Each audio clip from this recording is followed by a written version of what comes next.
Hello and welcome to another open source workplace video. Today, I'm so happy to welcome Michael P. Davidson of JP Morgan Chase.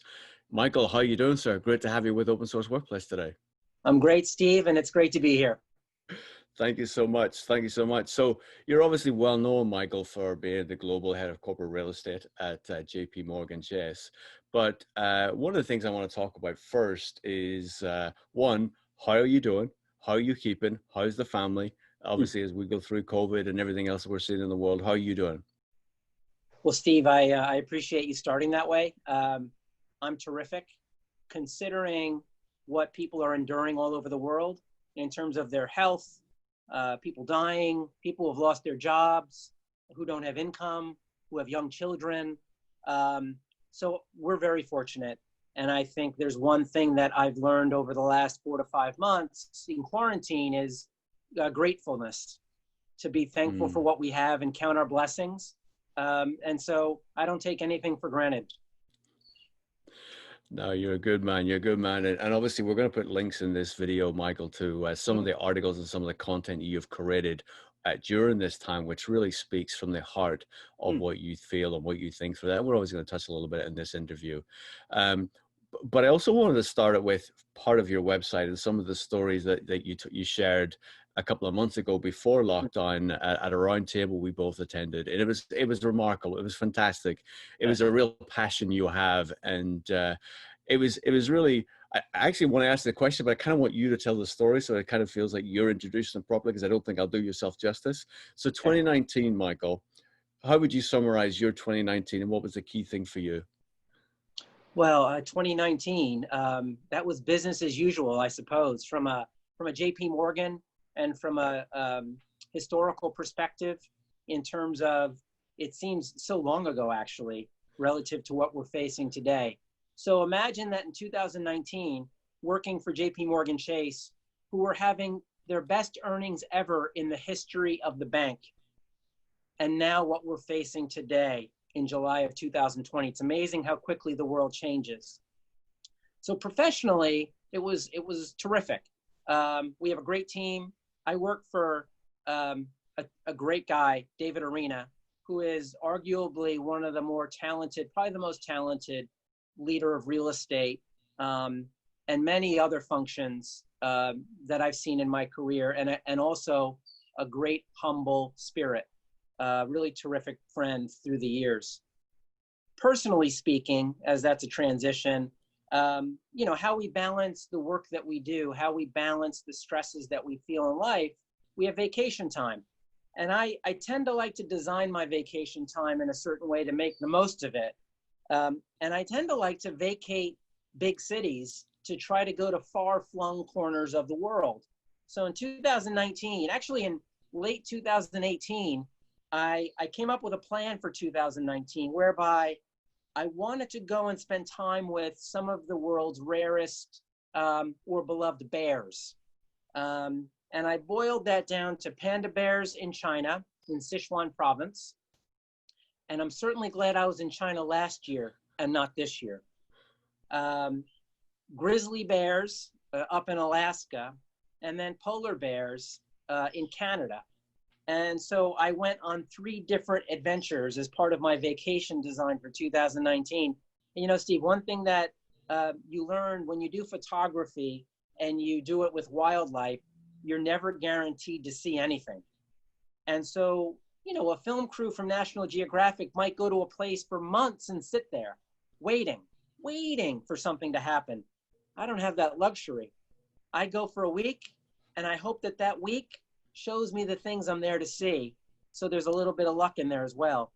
Fortunately, all went well on each one of those trips, and amazing experiences when you're in the habitats of these majestic creatures. That's humbling in and of itself. And so with that, I took a lot of photographs. I brought all my equipment with me and made a video out of it. I made a book out of it, really to just document the experience.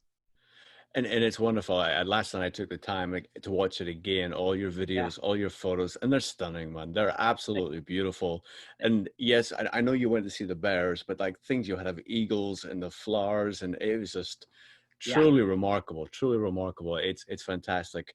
And you know, real life experiences. And as you said, I'm sure you're glad you went to China last year absolutely. and not this Absolutely. year. And but also one of the things that sort of captures about your website, which is fantastic, is you speak from the heart clearly in what you write. There's a lot of deep thought in real important subjects that are important to you, but also really important at this moment in time. And there's one I want to really touch upon today, and that's empathy. And as we think about empathy, and you titled it, I want to capture this title because it just, I just loved it. It was Mm, empathy, the cardinal virtue of leadership, mm, innovation, and real estate. mm, And you know, at the time when I read it, I didn't immediately make all those connections. Then I read your article and I read it and I was like, wow. And then I've seen how things have transitioned over the coming months since then. mm. And it is so easy to apply your message from that article to everything we're seeing today. So I guess I want to ask a couple of questions around that. And I'll start with, you know, what does empathy mean for you? For me, empathy in its many forms, in its many, many, many applications in my life, um, empathy means me not thinking of myself and getting outside of myself to think about the other person that I'm with, the other person in my life, the other person at work, the other person in a relationship, thinking deeply about them and how they feel, what they need, rather than my own. It's empathy for me is, you know, you have people who do yoga, and you have people who lift weights, and you have people who run, and you have all sorts of exercises. Empathy is an exercise of the soul for me, in that by practicing it, you get better at it. You Mm. get better at being tuned into what's around you, the people that are around you. And I find, Steve, that empathy in every part of life, there's never a regret. You can't have too much. You can only have too little. Because I think that empathy begets empathy from others, is that people who see that you're being attentive to them take a personal relationship. Number one, it makes them feel good. It makes them feel cared about. And then what happens reciprocally is magical, is that you find that people also care about you. And so in really all parts of life, empathy holds everything else together, because you can, you know, you can be brave, or you can be patient, or you can have fortitude, but that can all be selfish in many ways. It's empathy that makes it selfless and Mm. actually holds those virtues together in the right context. Have you always had that view, Michael? Or is it something you've developed and I intentionally don't, developed? I don't know. I mean, I don't know if I had it as a, I mean, growing up, you know, we're all selfish to an extent. We all have to gain knowledge, and we all have to forge careers, and we all have to do things for ourselves, right? So Hmm. there's an Hmm. independent streak in us. That's natural. The Right. question is, in your life, do you learn to balance that independence and that ability to take care of yourself, which is also important, but balancing that with a care for others? And so, did I always know it? I don't know, maybe, maybe not. You know, I've had my selfish moments in my life, but again, as an exercise, I Right. keep coming back to it. You know, I used to play tennis, and when I played tennis, you know, there were times when your forehand wasn't doing what you wanted it to do, your backhand, but you always remembered to correct your form, to go back to certain basic principles, and then you'd get the shot back that you needed. Mm. Empathy is the same thing. Um, it's an anchor that you can always go back to find your center. Yeah, and it's that's a great analogy, and I love how you actually intertwined the exercise because it is something that we have to practice and practice regularly to maintain it, and the payback, as you mentioned, it Yeah. is fantastic. Now, empathy is often spoken these days, especially what we're going through today with leadership. Mm. How do you see leadership from an empathy perspective, and what can organizations benefit from having more leaders with empathy? Well, I think, I mean, not to overgeneralize, but I think that the world needs empathy during times like this more than ever. I think it's hard to find it for very natural reasons, because the pandemic and the economics and everything that's happening to us is happening to every person without exception. Every culture, every country, every leader is also feeling pain. Everyone's vulnerable. No one is exempt.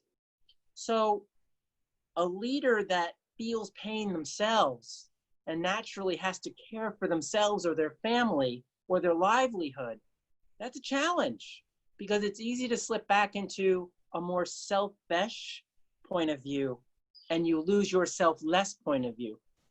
So the challenge for a leader is to figure that out quickly, because you have people that depend on you, people that need guidance, people that need encouragement, people that need support, whether it's in a company of any size, whether it's in the community, whether it's in a state or an entire country.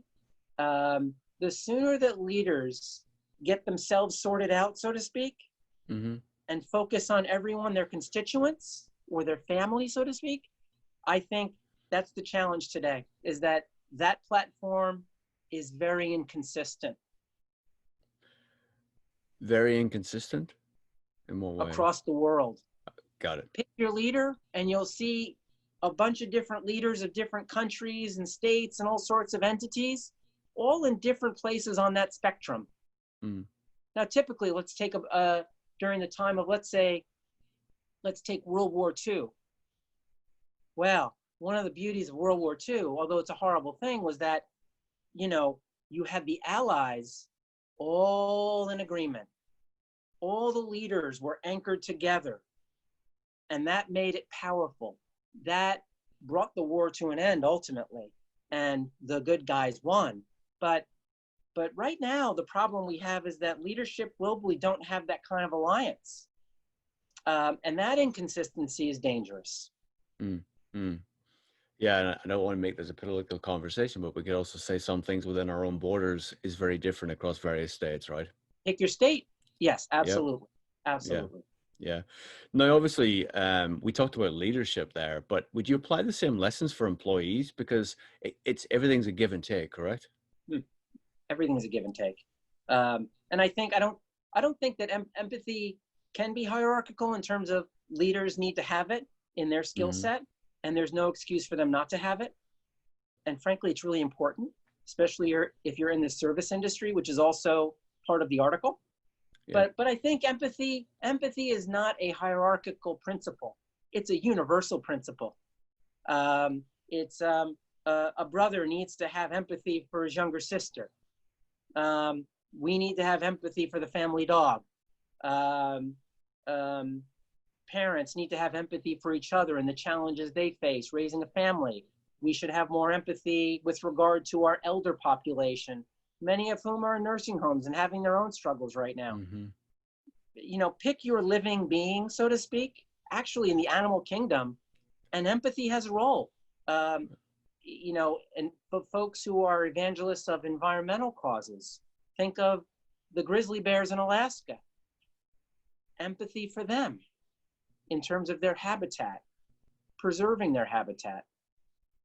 Teddy Roosevelt, back in the day, really conceived of the national parks in the United States. How many animals, how many species were preserved in that event? So empathy is one of those wonderful, wonderful virtues that has so many different applications. Not always a leader to their followers, though. Right. Right. And the last thread, if we'll sort of pull out from your article, related to empathy with real estate. Now, this was something I didn't really first grasp, but you then go on to explain it. So how should the viewer interpret empathy from a real estate perspective? Well, any real estate ever was constructed for people. It was for people to be safe, to live, to work, you name it. It was built for people, every structure. Even structures to look at were built for people to look at. And so by virtue of that, if you are going to put the capital and the time and the labor into constructing something, developing something, whether it was 1,000 years ago or in 2020, you really need to think deeply about why you're doing it and who you're doing it for. And are they going to use it and enjoy it the way you are intending or not? And so what does that require? It requires you to understand those people. And that requires deep empathy, a deep and actually constant empathy, because as we know in real estate, your occupants can often be fickle and change their minds or direction. And so if you think that, okay, I listened to this person at this point in time and I've got it, that's it, I don't need to be empathetic anymore, I got what they want. No, no, no, no, no. Empathy has to be like an exercise. You have to keep coming back to it and keep exercising it so that it stays fresh. You know, building is hard in real estate. Harnessing the elements is hard. Constructing is difficult, and it's risky and it's dangerous. But one of the hardest parts of real estate are the requirements, the underlying requirements. Because if you don't get those right in the beginning, and if you're not tuned into them as they evolve, what happens? Change orders. If you talk to a contractor and you say to any average contractor, how much money do you make on change orders? They probably have a big smile come across their face and say, that's where I make all my money, or most of my money is on change orders. Why? Because something was amiss. Something got missed in the initial conversations. Empathy isn't the only tool, but it's a pretty important one in the midst of that. Michael, that's great. And yes, I'm sure every viewer who's dealt with construction managers is smiling whenever they think of those change orders. Yeah, absolutely. Absolutely. Michael, look, thank you. I really appreciate it. I always enjoy reading your website. And as I said, I'll put links in the description below. And thank you very much. I look forward to speaking to you in the future. And I really appreciate you making time for Open Source Workplace today. Terrific. Steve, it was my pleasure and my honor.